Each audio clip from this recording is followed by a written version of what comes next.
Hi friends, mission GS academy में आपका स्वागत है। डेली की तरह आज मैं फिर आपके लिए 50 क्वेश्चन का टेस्ट सीरीज लाया हूं, जो कि सुबह में 8 बजे चलता है और इसमें 50 क्वेश्चन रहते हैं और 50 क्वेश्चन के चारों ऑप्शन के डिस्कशन आपके सामने किया जाता है, जो कि आपके आगामी एग्जाम बीपीएससी 68वीं पीटी, बिहार दरोगा, Bihar police, Bihar SSC, UP police, UP PET, जो भी प्रतियोगी परीक्षाएं वनडे होने वाली है उसमें से यह सीरीज काफ़ी ही महत्वपूर्ण साबित होगा। जो भी स्टूडेंट इस सीरीज से अभी तक नहीं जुड़े हैं, आप जल्द से जल्द जुड़ जाइए, क्योंकि जो भी एग्जाम आपका वनडे होगा आप खुद ही एनालिसिस कीजिएगा जब एग्जाम दीजिएगा तो इससे कितने ज़्यादा क्वेश्चन आपके एग्जाम में पूछे जाते हैं। तो इसमें 50 क्वेश्चन का आपको मंडे टू सैटरडे डाला जाता है और कभी कभी बीच में बंद रहता है। उसके अलावा आपको संडे को भी वीडियो डाल दिया जाता है, तो आप प्ले लिस्ट से जाकर देख सकते हैं। अभी तक मैंने इसमें 10 वीडियो अपलोड कर दिया है। आज मेरा यह 11 नंबर सेट है और इसमें टोटल सेट की बात करें तो 100 सेट है और 5000 यूनिक क्वेश्चन है, जो कि आपके एग्जाम में पूछा गया है। और किसी भी एग्जाम में आपको प्रीवियस क्वेश्चन 60% पूछा जाता है, तो आप इस पर अगर कमांड करते हैं तो किसी भी एग्जाम को आप देने जाइएगा तो उसमें 60% क्वेश्चन आपको इस बुक से मिलने की 100% गारंटी है। और कुछ इसमें स्मरणीय तथ्य दिया गया है जो कि एग्जाम में सीधे पूछा जाता है, उसे भी आप अच्छे से याद रखेंगे। तो मैं आशा करता हूं कि जो भी लोग जुड़े हैं उनको यह वीडियो काफ़ी अच्छा लगता होगा और नए लोग जो भी हैं चैनल को सब्सक्राइब करें, लाइक करें और अपने दोस्तों में ज़्यादा से ज़्यादा शेयर करें और बेल आइकन दबाना ना भूलें।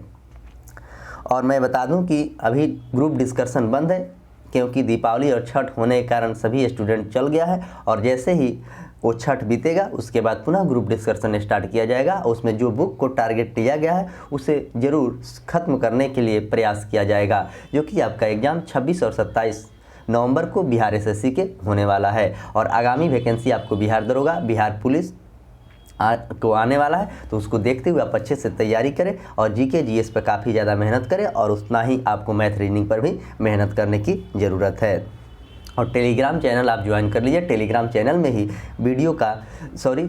टेलीग्राम चैनल में ही आपको सारे पीडीएफ मिलेगा, वहीं पर सारा इन्फॉर्मेशन दिया जाता है। तो वीडियो थोड़ा सा लंबा मेरा होता है, लेकिन मैं चारों ऑप्शन के आपके सामने डिस्कशन इसलिए करता हूं कि किसी भी सेट को बनाएं तो उसे अच्छे से डिस्कशन आप जब तक नहीं करते हैं तो आपको बनाने से उससे कोई फ़ायदा नहीं होगा, क्योंकि आप आंसर रटने से कोई एग्जाम क्रैक नहीं कर सकते हैं जब तक उसका डीपली डिस्कशन नहीं कीजिएगा। तो चलिए मैं इसी के साथ आज के सेशन का शुरुआत करता हूं। सेट नंबर 11 का फर्स्ट क्वेश्चन आइए देखते हैं।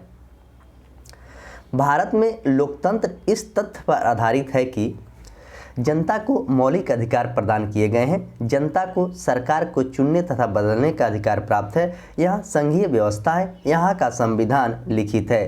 तो इसमें पूछा गया है भारत में लोकतंत्र तथ्य पर आधारित है, जनता के सरकार को चुनने और बदलने का अधिकार प्राप्त है। यह बिल्कुल सही आंसर है, इसका ऑप्शन बी। मौलिक अधिकार की बात करें तो मौलिक अधिकार की बात भाग 3 में, जो कि अनुच्छेद आपको 12 से लेकर 35 तक दिया गया है। भारत का सबसे बड़ा लिखित संविधान है। क्वेश्चन नंबर 2, भारतीय संसदीय सरकार निम्नलिखित विशेषताएं दी गई है। तो इसमें विशेषता दिया गया है कि मंत्रिपरिषद सामूहिक रूप से उच्च सदन के प्रति उत्तरदायी होते हैं, बगैर संसद बने कोई व्यक्ति केवल 6 माह तक मंत्री पद पर रह सकता है, मंत्री अपना पद संभालने से पहले लोकसभा के अध्यक्ष समक्ष शपथ लेता है और भारत में राष्ट्रपति वास्तविक कार्यपालक होता है। तो इसमें पूछा गया है कि आपसे इसमें कौन कौन से सही है, तो सही को चुनना है। तो इसमें केवल आपको 2 सही है और बाकी गलत है, तो ऑप्शन डी इसका करेक्ट आंसर है। क्योंकि क्वेश्चन नंबर 3, मूल अधिकार से असंगत या उनकी अल्पीकरण करने वाली विधियां को संविधान के किस अनुच्छेद के अंतर्गत शून्य घोषित किया गया है? कौन से अनुच्छेद के अंतर्गत? तो अनुच्छेद 13, अनुच्छेद 19, अनुच्छेद 21 और अनुच्छेद 37। तो इसका आंसर हो जाएगा आपको ऑप्शन ए, यानी कि अनुच्छेद 13 में इसे शून्य घोषित किया गया है। अनुच्छेद 19 की बात करें तो अनुच्छेद 19 में प्रेस की स्वतंत्रता की बात कही गई है, अनुच्छेद 19 में प्राण एवं दैविक स्वतंत्रता की बात कही गई है और अनुच्छेद 37 में नीति निर्देशक तत्व का बात कहा गया है। क्वेश्चन नंबर 4, भारतीय संविधान में अंतर्राष्ट्रीय शांति, सुरक्षा अभिवृद्धि निम्नलिखित में से कहाँ पर उल्लेखित किया गया है? संविधान की प्रस्तावना में, संविधान के मूल अधिकार में, संविधान की राज्य के नीति निर्देशक तत्व में और संविधान के मूल कर्तव्य में। तो इसके आंसर की बात करें तो इसका आंसर हो जाएगा आपको ऑप्शन सी, यानी कि संविधान के राज्य के नीति निर्देशक तत्व में। तो राज्य के नीति निर्देशक तत्व 36 से 51 तक बात कहा गया है अनुच्छेद, और यह भाग 4 में है। ये दोनों चीज़ आप अच्छे से याद रखेंगे। और शांति अंतर्राष्ट्रीय की बात अनुच्छेद 51 में ही कहा गया है। संविधान की प्रस्तावना अनुच्छेद 32 को कहा जाता है, उसे आत्मा भी कहा जाता है। और संविधान के मूल अधिकार की बात करें तो यह 12 से लेकर 35 तक है और भाग 3 में इसकी चर्चा है। और संविधान की मूल कर्तव्य की बात करें तो 4 के ए में भाग में है और अनुच्छेद 51 के ए में मूल कर्तव्य की बात कहा गया है और रूस के संविधान से लिया गया है। जो मैंने जितनी भी बात आपको बताया है कहीं ना कहीं आपके एग्जाम में पूछा जाता है और ईपी पेट का जो भी एग्जाम देने गए थे यह क्वेश्चन पूछा गया था। क्वेश्चन नंबर 5, प्रथम पृथ्वी सम्मेलन कहां पर आयोजित किया गया था? Kyoto, Rio do Janeiro, Geneva और डबरन। तो प्रथम पृथ्वी सम्मेलन कहाँ पर किया गया था? तो आपको रियो डी जेनेरियो में किया गया था। और WTO का मुख्यालय आपको जिनेवा में है। क्वेश्चन नंबर 6, किस महाद्वीप को मानव जाति का जन्म स्थल माना जाता है? किस महाद्वीप को मानव जाति के जन्म स्थल माना जाता है? तो एशिया, यूरोप, दक्षिण ऑस्ट्रेलिया और अफ्रीका। तो मानव जाति के अफ्रीका को माना जाता है। क्वेश्चन नंबर 7, प्रमुख पर्वत और उनके सर्वोच्च बिंदु सही मिलान को चुनिए। कौन सा इसमें सही मिलान नहीं है? तो Himalaya, mount Everest, Andes एकांगुआ, Rocky, mount मेरी एल्बर्ट, अल्फास अल्ब्रूस। तो इसमें पूछा गया कि कौन सा सही नहीं है? तो अल्फास जो अल्ब्रूस है यही गलत है। बाकी हिमालय, माउंट एवरेस्ट सही है, एंडीज एकांगुआ भी सही है और रॉकी, माउंट मेरी एल्बर्ट भी सही आंसर है। क्वेश्चन नंबर 8, निम्न में से कौन सा ग्रह बिना उपग्रह के है? तो 2 ऐसे ग्रह हैं जो बिना उपग्रह के, एक शुक्र है और एक बुध है। तो इसका आंसर हो जाएगा इस तरह सॉरी, कौन सा ग्रह है जो कि उपग्रह है? मंगल और वरुण। तो इसका आंसर हो जाएगा आपको सी, 1 और 4। इसमें पूछना चाहिए कि कौन सा ग्रह बिना उपग्रह के है। बिल्कुल सही है। तो इसका आंसर आपको 1 और 4 हो जाएगा। शुक्र का कोई उपग्रह नहीं है और बुध का भी कोई उपग्रह नहीं है। मंगल के 2 उपग्रह है, फोबोस और डिमोस। और सबसे ज़्यादा उपग्रह की बात करें तो शनि के उपग्रह है 82 और उसके बाद 81, 79 आपको उपग्रह है बृहस्पति के। और सबसे बड़ा उपग्रह की बात करें तो बृहस्पति के गैनीमेड है।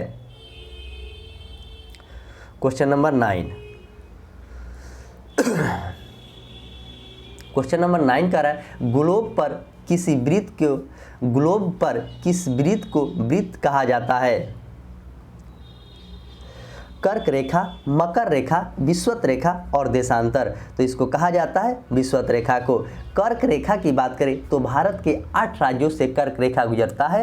राजस्थान, गुजरात, मध्य प्रदेश, छत्तीसगढ़, पश्चिम बंगाल, त्रिपुरा, मिजोरम। मकर रेखा लिम्पोपो नदी को 2 बार काटती है। क्वेश्चन नंबर 10, यूएसए की राज्य में सिलिकॉन वैली कहाँ स्थित है? यूएसए की राज्य में सिलिकॉन वैली फ्लोरिडा में, न्यू जर्सी में, कैलिफोर्निया में और कोलोराडो में। तो इसका आंसर की बात करें तो इसका आंसर हो जाएगा आपको ऑप्शन सी, यानी कि कैलिफोर्निया में सिलिकॉन वैली अवस्थित है यूएसए राज्य में। Question number 11,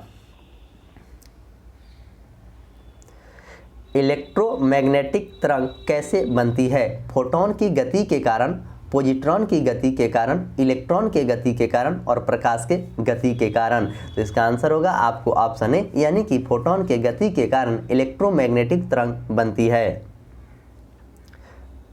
question number 12, Sangolli की संधि कब हुआ था? संगोली की संधि कब हुई थी? 1850 में, 1724 में, 1750 में और 1728 में। तो संगौली की संधि की बात करें तो 1750 में हुआ था। यहीं पर कहता सुगौली की संधि कब हुआ था? तो 1815 में, मिस नहीं करना है। संगौली और सुगौली दोनों अलग अलग संधि है। एक तरफ सूची 1 है और दूसरे तरफ सूची 2 है, तो इसे हमें मिलाना है। तो आइए इसको मिलाते हैं।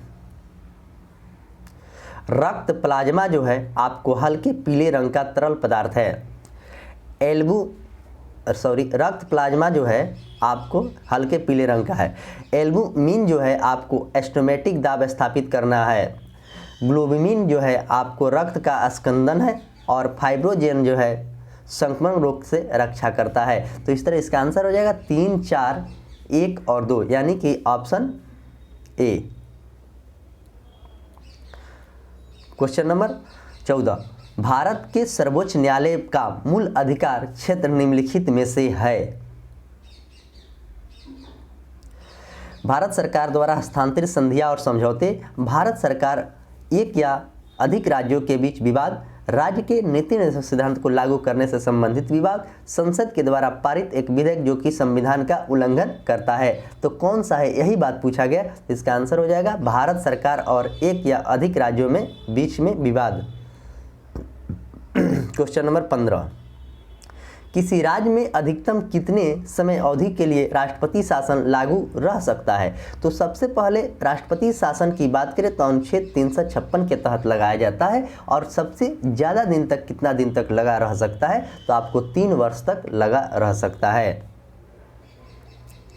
क्वेश्चन नंबर 16, चेलना एवं बिंबिसार का विवाह का विवरण मिलता है। चेलना जो थी एवं बिंबिसार के विवाह का विवरण मिलता है। यह क्वेश्चन काफ़ी इंपॉर्टेंट क्वेश्चन है, अच्छे से अगुंतर निकाय में, दीपवंश में, ललित विस्तार में और मुद्रा राक्षस में। तो इसका आंसर हो जाएगा आपको ऑप्शन ललित विस्तार में। अगुंतर निकाय में 16 महाजनपद की बात कहा गया है और मुद्रा राक्षस के लेखक आपको विशाखदत्त हैं। क्वेश्चन नंबर 17, एकमात्र बौद्ध सभा जिसका आयोजन बिहार में नहीं किया गया। प्रथम, द्वितीय, तृतीय और चतुर्थ। तो इसमें चतुर्थ जो है इसी को जम्मू कश्मीर के कुंडल वन में किया गया था और बाकी तीनों आपको बिहार में किया गया। प्रथम आपको राजगीर में किया गया, दूसरा आपको वैशाली में और तीसरा आपको पाटलिपुत्र में किया गया है। आइए क्वेश्चन नंबर 18 देखते हैं। क्वेश्चन नंबर 18, भारत में हीरा धारण करने वाला क्षेत्र सा रॉक सिस्टम है। भारत में हीरा धारण करने वाला क्षेत्र कौन सा रॉक सिस्टम है। तो आर्कियन, विंध्य, कुदप्पा और धारावाड़। तो कौन सा है, यह क्वेश्चन पूछा गया, तो यह विंध्य है। क्वेश्चन नंबर 19, प्रथम जैन महासभा का आयोजन कहाँ पर किया गया था। प्रथम जैन महासभा राजगीर में, पाटलिपुत्र में, वैशाली में और बल्लभी में। तो प्रथम की बात करें तो प्रथम आपको पाटलिपुत्र में किया गया था और दूसरा की बात करें तो दूसरा आपको बल्लभी गुजरात में, जिसका समा शर्मन ने अध्यक्षता किया था। और राजगीर में प्रथम उपदेश दिए थे महावीर ने। और वैशाली में महावीर का जन्म 540 BC में हुआ था और जैन धर्म के वो अंतिम और 24वें तीर्थंकर भी थे। क्वेश्चन नंबर 20, किस वंश के शासक ने ब्राह्मणों एवं बौद्ध भिक्षुकों को भूमि अनुदान देने की प्रथा प्रारंभ किया था। कौन सा शासक जो था बौद्ध भिक्षुक और ब्राह्मण को भूमि अनुदान देने। गुप्त वंश, पल्लव वंश, सातवाहन वंश और कुषाण वंश। तो इसका आंसर हो जाएगा आपको सातवाहन वंश। सातवाहन वंश की राजधानी आंध्र सातवाहन है। और गुप्त वंश की बात करें तो इसकी स्थापना श्री गुप्त ने किया था। और पल्लव वंश के संस्थापक श्री विष्णु है और कुषाण वंश के संस्थापक कुजुल कटित्स है। क्वेश्चन नंबर 21, एल्काइन का आणविक सूत्र क्या होता है। यह क्वेश्चन आपके एग्जाम में कई बार पूछा गया है। एल्केन, एल्काइन और एल्कीन। तो यहाँ पर आपसे पूछा गया कि एल्काइन का सूत्र क्या होता है। तो एल्काइन का सूत्र होता है CnH2n-2 और एल्केन का होता है CnH2n+2 और एल्कीन का होता है CnH2n। इस तरह इसका आंसर आपको ऑप्शन सी करेक्ट है। क्वेश्चन नंबर 22, कोशिका विभाजन के किस अवस्था में क्रोमोसोम स्पष्ट दिखाई देता है। कोशिका विभाजन में पूर्व अवस्था में, मध्य अवस्था में, अंतर अवस्था में, अंत्य अवस्था में। तो किस में यह दिखाई देता है, यह क्वेश्चन पूछा गया आपसे। तो मध्य अवस्था में दिखाई देता है।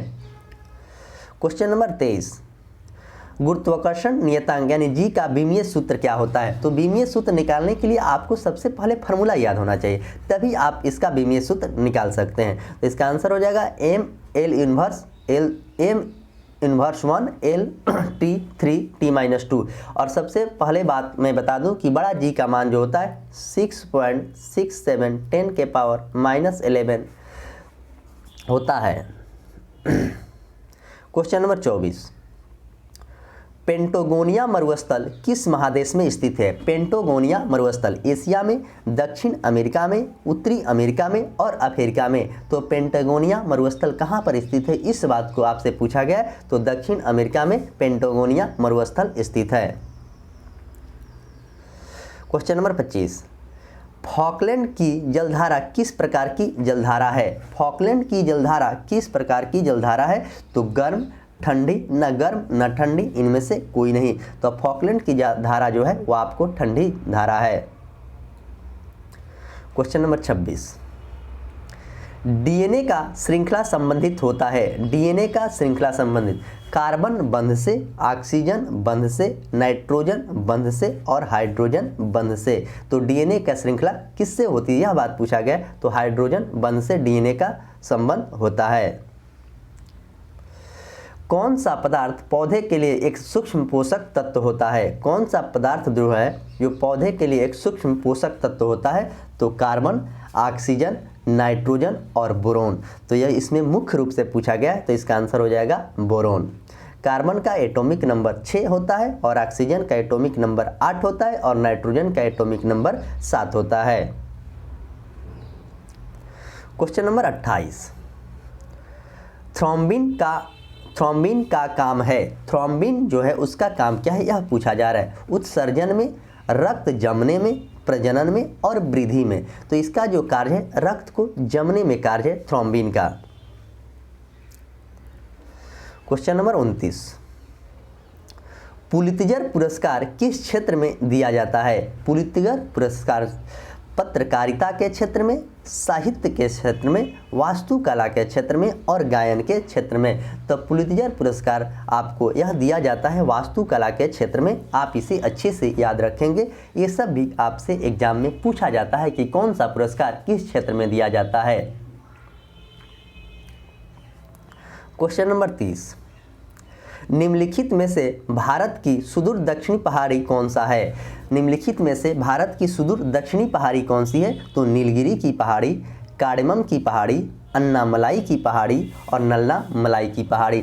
तो दक्षिणतम सुदूर बिंदु पूछा गया। तो क्वेश्चन को, किसी भी क्वेश्चन को आप बनाएं तो उसे अच्छे से पढ़ें, तभी आपका सही होगा। अन्यथा हबड़ाई में आप उसे जल्दीबाजी में गलती कर सकते हैं। तो इसका आंसर हो जाएगा यानी कि कार्डेमम की पहाड़ी सबसे सुदूर दक्षिण की पहाड़ी में स्थित है।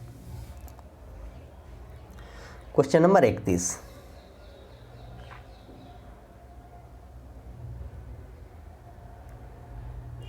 क्वेश्चन नंबर 31 कह रहा है, किस संविधान संशोधन अधिनियम के द्वारा प्रावधान किया गया है कि राष्ट्रीय आपात की उद्घोषणा केवल मंत्रिमंडल के लिखित सिफारिश प्राप्त होने पर ही कर सकता है? तो राष्ट्रीय आपात के यहाँ पर बात किया जा रहा है। तो सबसे पहले मैं बता दूं कि राष्ट्रीय आपात आपको अनुच्छेद 352 के तहत लगता है और वित्तीय आपात अनुच्छेद 360 के तहत लगता है और राष्ट्रपति शासन आपको अनुच्छेद 356 के तहत लगता है। तो ये तीनों चीज़ आप अच्छे से पहले अनुच्छेद को याद रखेंगे। यहाँ पर पूछा गया कि किस संविधान संशोधन के तहत? तो 42वें संविधान, 44वें संविधान, 76वें संविधान और 78वें संविधान। तो इसका करेक्ट आंसर की बात करें तो 44वां संविधान संशोधन जो 1978 में हुआ था उसी के तहत किया गया था और 42वां संविधान संशोधन 1976 में हुआ था। क्वेश्चन नंबर 32, नाबार्ड की स्थापना किस समिति के संस्तुति पर की गई थी? नाबार्ड से क्वेश्चन आपके एग्जाम में पूछा जाता है जो कि कृषि के लिए यह बैंक है। यहाँ पर पूछा गया कि किस समिति के तहत नाबार्ड की? तो शिवरामन समिति, नरसिम्हन समिति, राज चलैया समिति और भगवती समिति। तो किस समिति के तहत किया गया? तो शिवरामन समिति के तहत नाबार्ड की स्थापना 1982 में 15 जुलाई को किया गया था और वर्तमान में नाबार्ड के चेयरमैन या सीईओ जी चिंताला हैं। राज चलैया समिति आपको कर सुधार से संबंधित है। क्वेश्चन नंबर 33, एक तरफ है संचारित रोग और दूसरे तरफ है कीट, मतलब कौन सा रोग किससे होता है, यह बात आपसे पूछा जा रहा है। तो आइए क्वेश्चन नंबर 33 देखते हैं।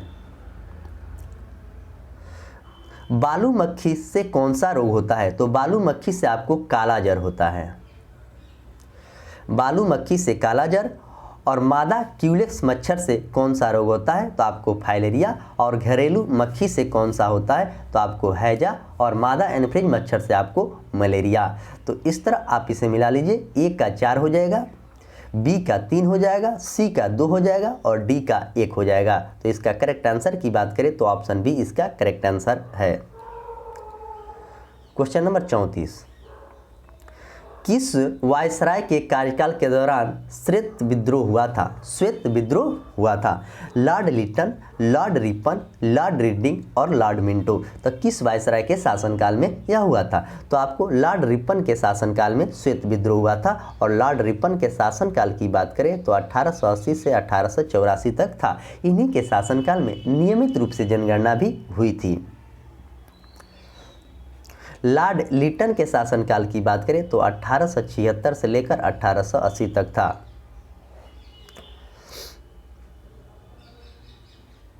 क्वेश्चन नंबर 35, कांग्रेस नेताओं के द्वारा मॉन्टेगू चेम्सफोर्ड रिपोर्ट को निंदा करने पर कई नरमपंथियों ने पार्टी छोड़कर निम्न में से कौन सा पार्टी का गठन किया था?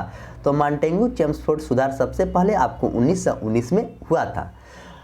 तो independence national of India, Swaraj party, Indian national liberal party, Indian freedom party. तो कौन से पार्टी सबसे ज़्यादा ये लोग ज्वाइन किए थे, यह बात आपसे पूछा गया है क्वेश्चन में।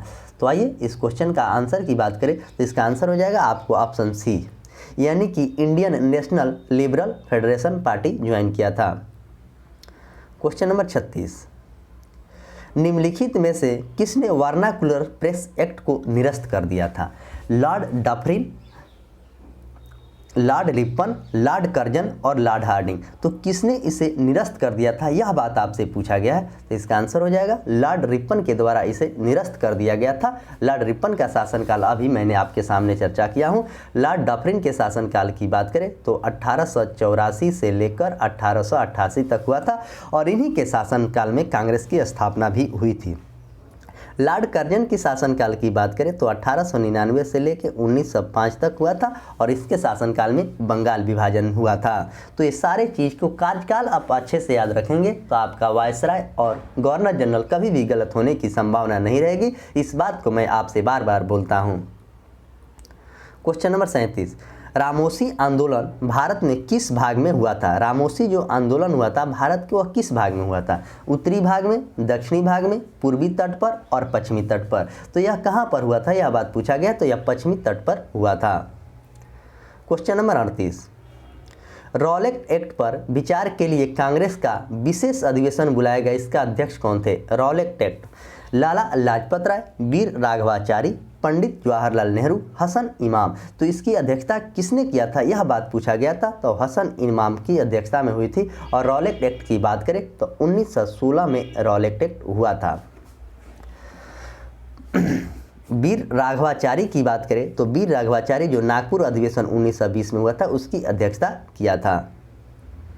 क्वेश्चन नंबर 39, तैमूर लंग का आक्रमण भारत पर कब हुआ था? तैमूर लंग का आक्रमण भारत पर कब हुआ था? तो 1389 में, 1414 में, 1398 में और 1351 में। तो यह कब हुआ था? आपको 1398 में हुआ था।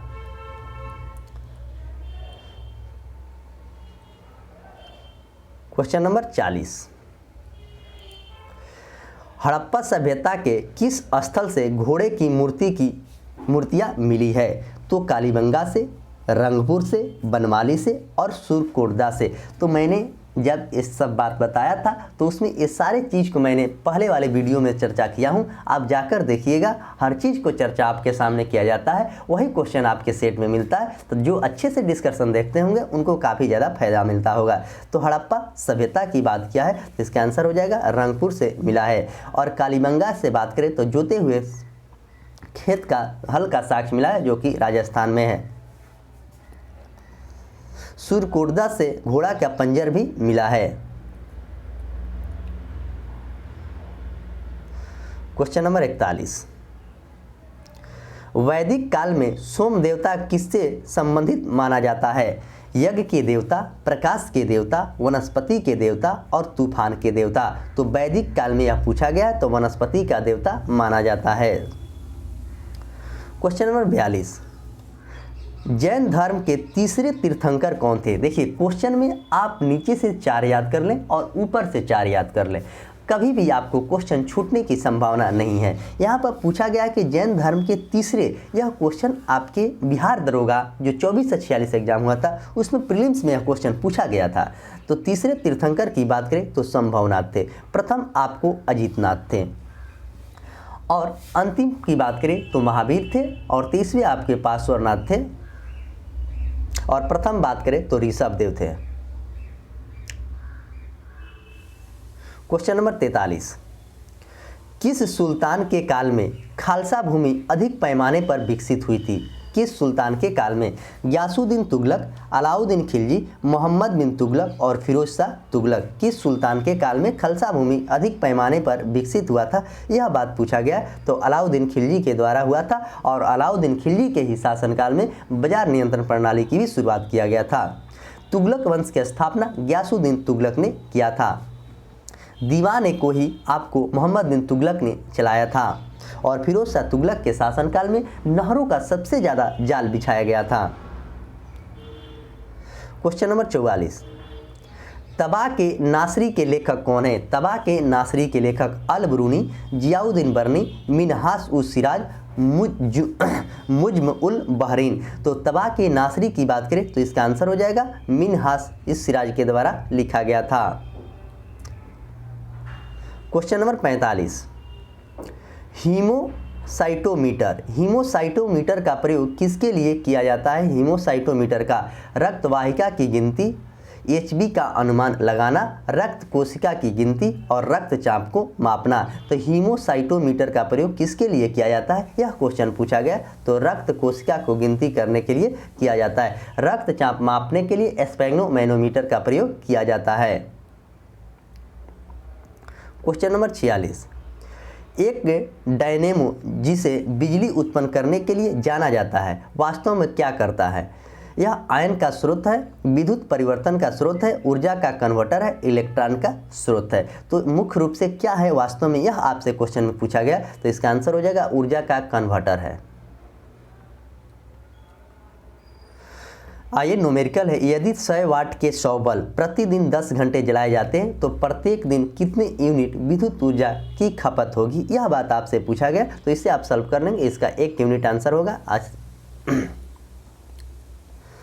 क्वेश्चन नंबर 48, कार्बन डेटिंग का प्रयोग किसकी उम्र निर्धारण के लिए किया जाता है? कार्बन डेटिंग का प्रयोग किसका उम्र निर्धारण करने के लिए किया जाता है? वृक्षों की, पृथ्वी की, फॉसिल्स की और चट्टानों की। तो कार्बन डेटिंग से आपका किसका उम्र ज्ञात किया जाता है? तो फॉसिल्स की।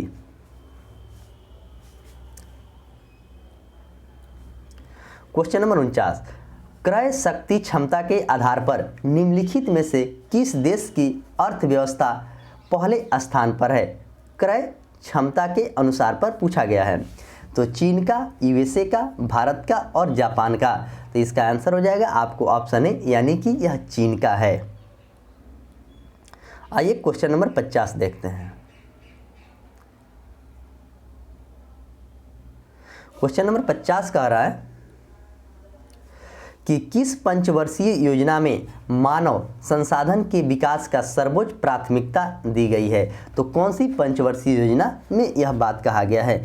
तो 10वीं पंचवर्षीय योजना, 9वीं पंचवर्षीय योजना, 8वीं पंचवर्षीय योजना और 11वीं पंचवर्षीय योजना। तो किस पंचवर्षीय योजना में किया गया? तो यह 8वीं पंचवर्षीय योजना में किया गया है। आप इसे अच्छे से याद रखेंगे, ये भी क्वेश्चन आपके एग्जाम में पूछने की ज़्यादा संभावना है। तो इस तरह इस पीडीएफ में आपको 50 क्वेश्चन आता है, और 50 क्वेश्चन को काफ़ी किफ़ायती तरीक़ा से आपके सामने डिस्कशन किया जाता है।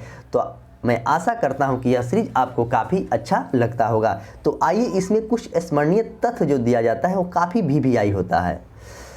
चोल वंश के संस्थापक कौन थे? तो चोल वंश के संस्थापक आपको विद्यालय है, ऐसे आपके एग्जाम में संस्थापक भी पूछा जाता है। इस वंश की राजधानी कहाँ थी? तो तंजावुर थी, यानी कि चोल वंश की राजधानी। इस वंश का शासक राजराज प्रथम ने पहली बार श्रीलंका पर आक्रमण किया था। तब पूछेगा चोल वंश का कौन सा शासक था जो कि पहली बार श्रीलंका पर आक्रमण किया था, तो राजराज प्रथम था। ये भी बात आप अच्छे से याद रखेंगे। इस साम्राज्य का सर्वाधिक विस्तार राजेंद्र प्रथम के शासनकाल में हुआ था, यानी कि चोल साम्राज्य का सर्वाधिक विस्तार की बात कहेगा तो राजेंद्र प्रथम के शासनकाल में हुआ था। राजेंद्र प्रथम ने गंगईकोंड चोल की उपाधि भी धारण किया था। तो क्वेश्चन पूछा जा सकता है कि गंगईकोंड चोल का उपाधि किसने धारण की थी, तो राजेंद्र प्रथम ने किया था। और राजेंद्र प्रथम, राजेंद्र द्वितीय, राजेंद्र तृतीय और राजेंद्र फोर्थ, ऐसे करके आपके एग्जाम में ऑप्शन दिया जाता है और स्टूडेंट यहाँ पर कन्फ्यूजन करते हैं। तो इसीलिए मैं बार बार कहता हूँ कि स्मरणीय तथ्य को अच्छे से जरूर पढ़ेंगे। अगला देखिए, स्थानीय स्वशासन इस वंश की प्रमुख विशेषता थी। तब पूछेगा कि चोल वंश की प्रमुख विशेषता क्या थी, तो स्थानीय स्वशासन चोल वंश की प्रमुख विशेषता थी। प्रसिद्ध नटराज मूर्ति का संबंध किस वंश से है, तो प्रसिद्ध जो नटराज मूर्ति है इसका संबंध आपको चोल वंश से है, जिसका संस्थापक विद्यालय है और जिसकी राजधानी आपको तंजौर है। ये बात आपको अच्छे से याद होना चाहिए। अब आइए अगला देखते हैं कि राष्ट्रकूट वंश। राष्ट्रकूट वंश के संस्थापक आपके दंती दुर्ग हैं और इसकी राजधानी की बात करें तो इसका राजधानी आपको मान्यखेट है। इस वंश के प्रमुख शासन कृष्ण प्रथम, कृष्ण द्वितीय और अमोघ वर्ष हैं। प्रमुख शासक है कृष्ण प्रथम और द्वितीय और अमोघ वर्ष। एलोरा के जो कैलाश मंदिर का निर्माण कृष्ण प्रथम के द्वारा करवाया गया था। ये भी क्वेश्चन आपके एग्जाम में बहुत बार पूछा जा चुका है कि एलोरा के जो कैलाश मंदिर है वह किसके द्वारा बनवाया गया था, तो कृष्ण प्रथम के द्वारा बनवाया गया था। त्रिपक्षीय संघर्ष में इस वंश का शासक ध्रुव ने कन्नौज पर अधिकार कर पाल वंश या प्रतिहार वंश के शासक को पराजित किया था। पाल वंश या प्रतिहार, तो किसने किया था, ध्रुव ने।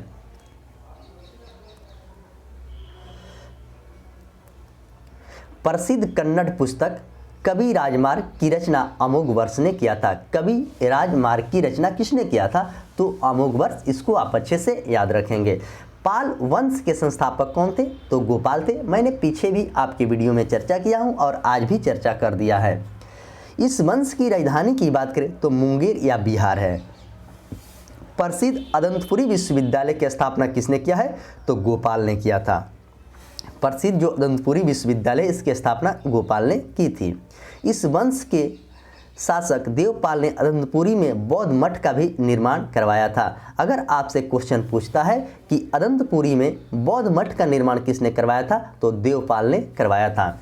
देवपाल ने जावा के शैलेंद्र वंशी शासक बालपुत्र देव के अनुरोध पर नालंदा में बौद्ध विहार निर्माण हेतु 505 गांव को दान में दिया था। किसने दिया था, शैलेंद्र वंशी शासक बालदेव पुत्र ने दिया था।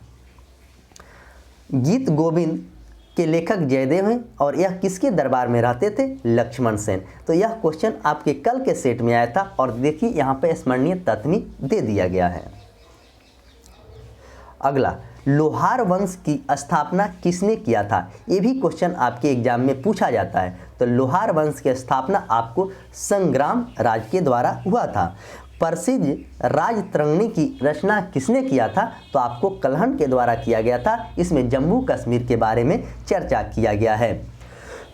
तो इस तरह मैं आपके सामने 50 क्वेश्चन और उसके स्मरणीय तथ्य को काफ़ी किफ़ायती तरीके से चर्चा किया है, जो कि आपका जो भी वनडे एग्जाम होने वाला है, बीपीएससी, बिहार एसएससी, बिहार दरोगा, Bihar police, UP PCS, UP TET, UP police, जो भी स्टेट लेवल का एग्जाम, चाहे सेंट्रल लेवल, बिहार एसएससी और रेलवे और ग्रुप डी, उसमें सारे में इस सेट से क्वेश्चन आएंगे। 100% गारंटी के साथ मैं बोल रहा हूं कि इस सीरीज को आप कंटिन्यू एक साक्षी मानकर पढ़ें और अच्छे से इसे याद करें। देखिए आपको कितना मज़ा आएगा पढ़ने में, मैं बार बार इस बात को कहता हूं। तो चैनल पर जो भी लोग नए हैं, चैनल को सब्सक्राइब करें, लाइक करें और अपने दोस्तों में ज़्यादा से ज़्यादा शेयर करें।